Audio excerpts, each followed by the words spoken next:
So finally हमारे JEE mains के दोनों अटेम्प्ट कंप्लीट हो चुके हैं एंड तुम लोग अगर अभी भी इस वीडियो पे आए हो ना तो तुम्हारा डेफिनेटली जेईई मेंस तो बहुत अच्छा गया होगा। अब देखो जितना अच्छा तुम्हारा जेईई मेंस गया है ना, मैं चाहता हूँ उतना ही अच्छा तुम्हारा जेईई एडवांस जाए, लेकिन उसके लिए ना तुम्हें कुछ कुछ चीजें पता होनी बहुत ज्यादा जरूरी है, जो कि आज के इस वीडियो में हम लोग देखने वाले हैं। एंड मैं पहले ही तुम्हें बता दूं कि अगर तुम लोग ऑलरेडी यूट्यूब पे एक रोड मैप वगैरह देख चुके हो जिसमें तुम्हें बस डेटा मिल रहा है, स्टैट्स मिल रहे हैं कि 2005 में पेपर कैसा आता था, 2017 में कैसा आता था, 19 में कैसा आता था, तो यार इस वीडियो में वो सब चीजें नहीं है। इस वीडियो में मैं तुम्हें वो सारी चीजें बताऊंगा जो मैंने खुद अपने एडवांस से सीखी है, या फिर जो पिछले 2-3 सालों से मैं टीचिंग कर रहा हूँ वहां मैंने बच्चों को जैसे देख रखा है, तो उनकी जो प्रॉब्लम्स है या फिर उनकी जो मैंने की टेक अवेज वहां से उठाए है ना, वो मैं तुम्हें बताने वाला हूँ। तो वीडियो बहुत ज्यादा रिलेवेंट रहेगा, मतलब सिर्फ काम की बातें रहेगी, कोई भी इसमें ऐसी बात नहीं रहेगी जिससे तुम्हारा टाइम वेस्ट होने वाला है।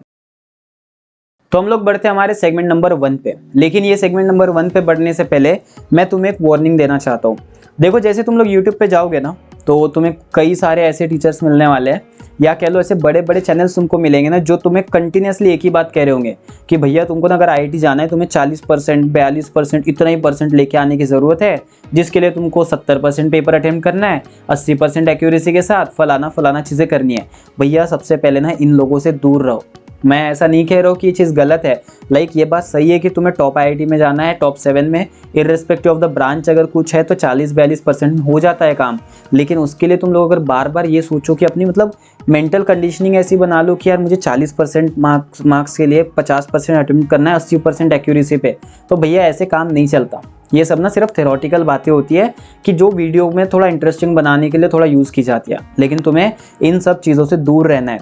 एंड तुम्हें कोई ट्यूटर अगर कंटिन्यू यही बातें कह रहा हो ना, मेरे भाई उनसे थोड़ा दूर रहने का ट्राई करो, क्योंकि मैं ये नहीं कह रहा हूँ कि उनका टीचिंग में प्रॉब्लम है, लेकिन वो जो तुम्हारे मन में जो चीज़ें बैठा रहे ना वो चीज़ें सही नहीं है। तो अगर ये चीज़ तुम्हारी क्लियर है तो सेगमेंट में आगे बढ़ते हैं। सबसे पहले हम लोग बात करेंगे देखो फिजिक्स की। तो देखो फिजिक्स की अगर बात आती है तो यहाँ पे सबसे बड़ी बात यह है कि तुम्हें यूट्यूब पे ना सबसे पहले अपना टाइम कम देना है फिजिक्स के लिए। हो सकता है तुम कई सारे ट्यूटर्स को फॉलो कर रहे होगे एडवांस के लिए, लेकिन मेरे हिसाब से अगर तुम फिजिक्स गैलेक्सी हो गए, विनय उपल सर हो गए, एड्यूनिटी हो गए, अगर इनको भी फॉलो कर लेते हो ना तो तुम्हारा काम डेफिनेटली बनने वाला है। इनसे ज्यादा तुम्हें जाने की जरूरत नहीं है। इंस्टेड जो तुम्हारा पूरा टाइम है ना उस टाइम को यूटिलाइज करो तुम लोग अपने बुक्स में, यानी कि तुम लोग एडवांस लेवल के क्वेश्चन सॉल्व करो, इलस्ट्रेशन सॉल्व करो, उसमें तुम जितना ज्यादा हो सकता है उतना ज्यादा टाइम दो। वो इलस्ट्रेशन सॉल्व करोगे, वो क्वेश्चंस बुक के जो क्वेश्चंस है एंड साथ साथ बुक की जो थ्योरी जो स्पेशली एडवांस के लिए फोकस है ना, वो तुम्हारे लिए गेम चेंजर साबित होगी। जो ये वीडियोस है ना उनसे तो कई गुना ज्यादा। तो इसलिए थोड़ा अवॉइड करो कि वीडियोस देखना, लेकिन देखने की जरूरत पड़ी रही है तो उन टीचर्स पे फोकस करो जो स्पेशली एडवांस के लिए पढ़ाते हैं, ना कि मेंस के लिए। एंड दूसरी बात, तुम्हारे सामने अभी एक शीट आ रही होगी जिसमें तुम्हें क्लियरली दिख रहा होगा कि पिछले साल यानी 2024 में जेईई एडवांस की फिजिक्स किस तरीके से आई थी, कौन से चैप्टर्स के ऊपर हाई वेटेज था, लो वेटेज था, ये सब चीजें। तो ये चीजें तुम यहाँ से स्क्रीनशॉट लेके देख सकते हो। एक चीज जो तुम्हें मैं की टेक अवे यहाँ से देना चाहूंगा कि यार ऑप्टिक्स जो होता है ना, रे ऑप्टिक्स हो गया, वेव ऑप्टिक्स हो गया, इनको ना इग्नोर मत करो, क्योंकि इनके जो क्वेश्चंस होते हैं ना कई बार ऐसे प्रेडिक्टेबल से होते हैं, तो इसको ना थोड़ा बहुत स्ट्रॉन्ग करके चलना। पिछले साल भी मेरे हिसाब से 3 क्वेश्चंस आए हुए थे, तो ऑप्टिक्स चैप्टर भी अच्छा खासा है एंड तुम्हारे लिए अच्छे खासे मार्क्स भी दे सकता है, प्रेडिक्टेबल क्वेश्चन भी बनते हैं, तो इसको थोड़ा बहुत ध्यान देके चलना। बाकी जो मैकेनिक्स वगैरह है 11th का तो मेरे हिसाब से मेजर पार्ट जो 11th का आया मैकेनिक्स से आया हुआ है एंड 12th का थोड़ा बहुत पार्ट मैकेनिक्स है। ओवरऑल मैकेनिक्स का वेटेज बहुत ज्यादा है, तो जो मैंने इसके पहले वाला जो मेंस 2026 के लिए वीडियो बनाया है उसमें मैंने मैकेनिक्स को बहुत ज्यादा तुम्हें रेट किया है कि इसको करना ही करना पड़ता है। तो सेम चीज एडवांस के लिए है,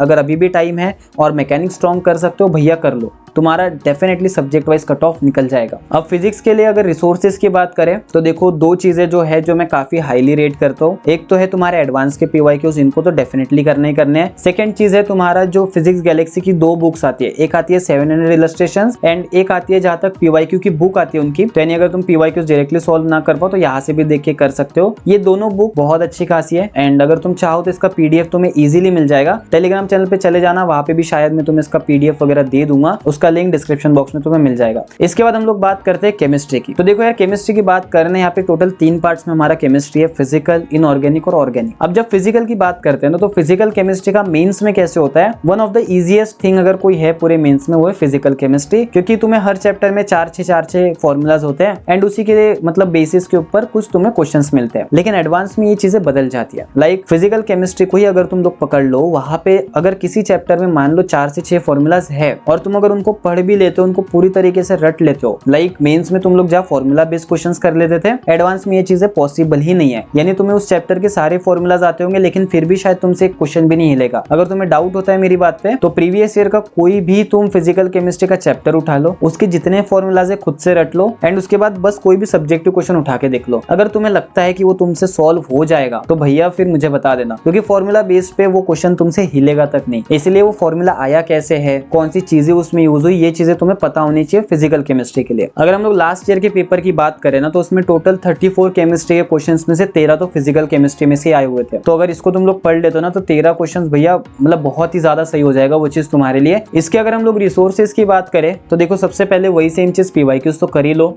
सेकंड चीज, कोई भी बड़ी इंस्टीट्यूट होती है ना, उनकी जो मॉड्यूल्स होते हैं उनको देखो और उनके एडवांस लेवल के एक्सरसाइजेस करना शुरू करो। एंड थर्ड पॉइंट जो आता है वो आती है तुम्हारी एक बुक जो आती है नीरज कुमार सर की फिजिकल केमिस्ट्री वाली, उनको डेफिनेटली फॉलो कर सकते हो, बहुत अच्छी बुक है। इसके बाद हम लोग बात करते हैं यहाँ पे इनऑर्गेनिक केमिस्ट्री की। अब देखो, जहां तक मुझे याद है लास्ट ईयर इनऑर्गेनिक केमिस्ट्री के 8 या 9 क्वेश्चन आए थे। एंड इनऑर्गेनिक केमिस्ट्री की अगर मैं आपको बात करूँ ना, तो उसके लिए काफी लोग जेडीली वगैरह सजेस्ट करते हैं, लेकिन मैं पर्सनली नहीं कहूंगा उसके लिए, क्योंकि अभी वैसे भी टाइम नहीं है एंड उसमें कुछ कुछ चीजें एक्स्ट्रा है जो तुम्हें रिक्वायर्ड नहीं है, तो उसको थोड़ा बहुत अलग ही रखो। एनसीईआरटी बेस्ड चीजें रखो अपनी, ज्यादा कुछ उस पर फोकस करने की जरूरत नहीं है कि ये बुक वो बुक करो।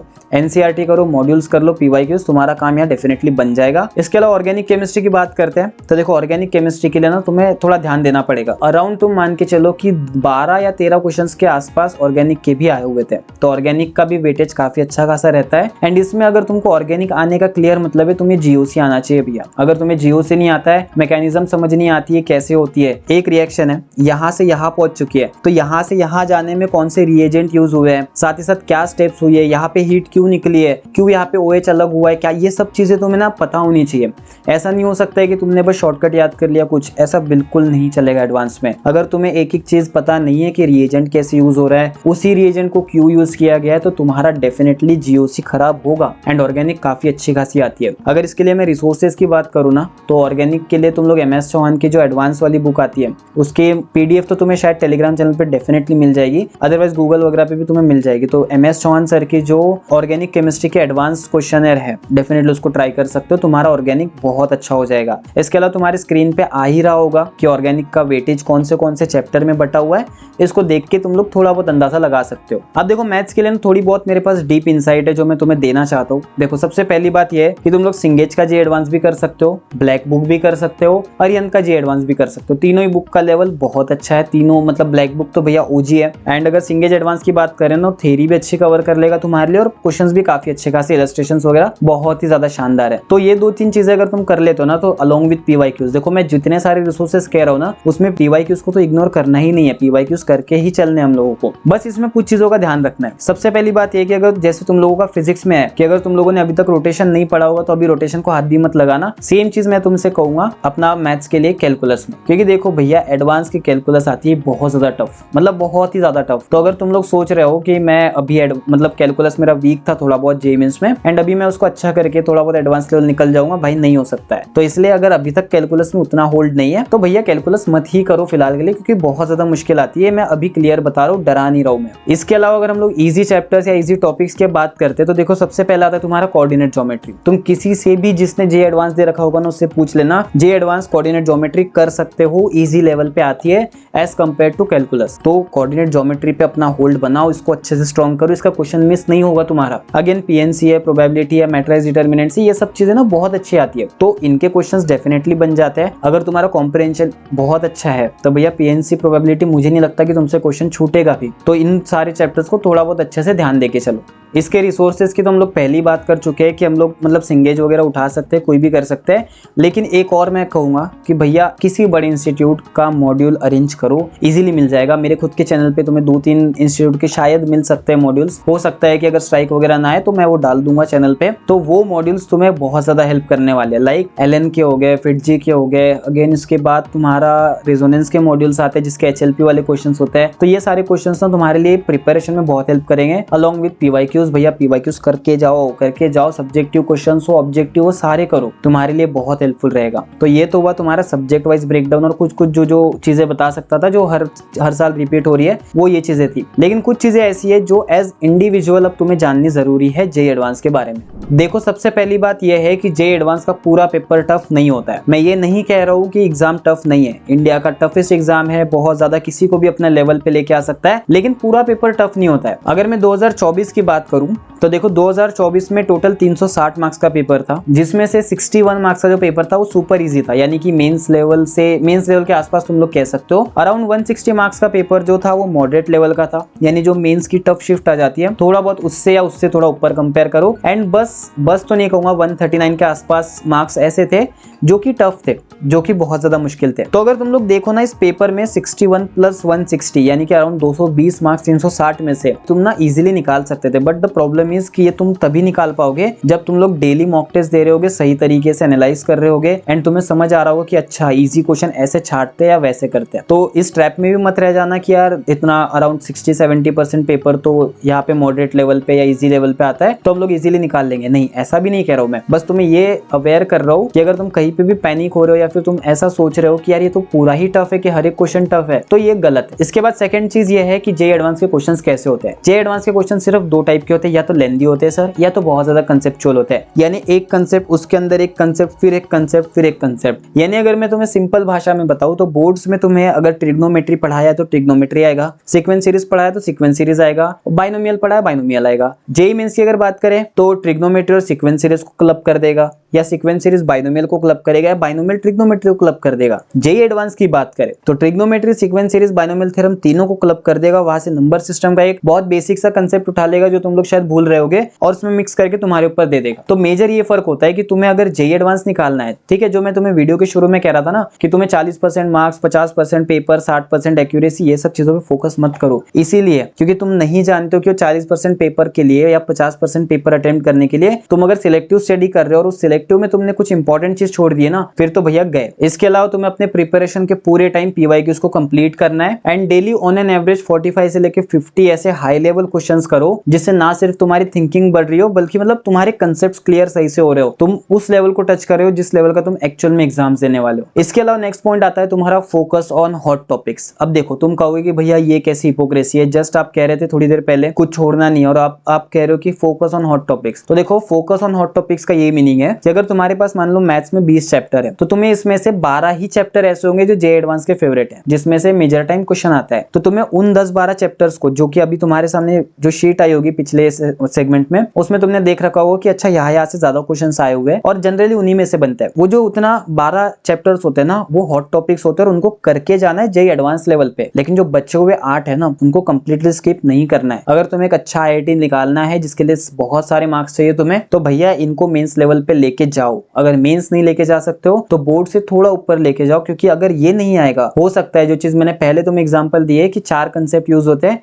3 तुम्हें आते, 1 नहीं आता है, तुम्हारा क्वेश्चन गया। तो ये चीज नहीं होनी चाहिए। इसके लिए जो बचे हुए कंसेप्ट है ना इनको एटलीस्ट कंसेप्चुअली तो कर ही लो, और ज्यादा मेंस लेवल कर सकते हो फिर तो वेल एंड गुड, बहुत ज्यादा बढ़िया है। इसके अलावा जो मेरा लास्ट पॉइंट होने वाला है आज का, वो होगा तुम्हारी मॉक टेस्ट को लेके। देखो मैं इस वीडियो में किसी का नाम नहीं लूंगा, लेकिन तुमसे बहुत ज्यादा कंसर्न होके मैं कह रहा हूँ, कह लो कि बहुत अच्छी मॉक टेस्ट लगाओ, क्योंकि एक अच्छी टेस्ट सीरीज अगर तुम नहीं खरीद रहे हो ना तो तुम लोग पक्का अपना प्रिपरेशन खराब कर दोगे और मॉक टेस्ट तुम डेली दे भी नहीं पाओगे, ना 2 दिन में दे पाओगे, क्योंकि 6-6 घंटे की मॉक टेस्ट होती है। तो 4-4 दिन या 7-7 दिन में अगर एक मॉक टेस्ट दे पाओ ना, वेल एंड गुड।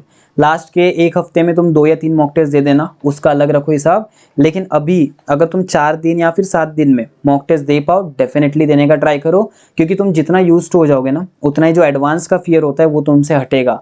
सबसे ज्यादा इंपॉर्टेंट तो वो चीज है आज के टाइम पे। तो आई होप आपको ये वीडियो पसंद आई होगी। मुझे पता है इस वीडियो पे ज्यादा रीच नहीं है, ज्यादा ऑडियंस तक नहीं जाने वाली वीडियो, बट स्टिल ये वीडियो मैं बना रहा हूँ, अगर इससे 2 बच्चों की भी हेल्प हो जाती है तो मेरा बहुत ज्यादा मतलब मोटिवेशन सुपर डुपर हाई हो जाएगा। तो वीडियो को जाके देख लेना। बाकी मैं मिलता हूँ आपको अगले वीडियो में।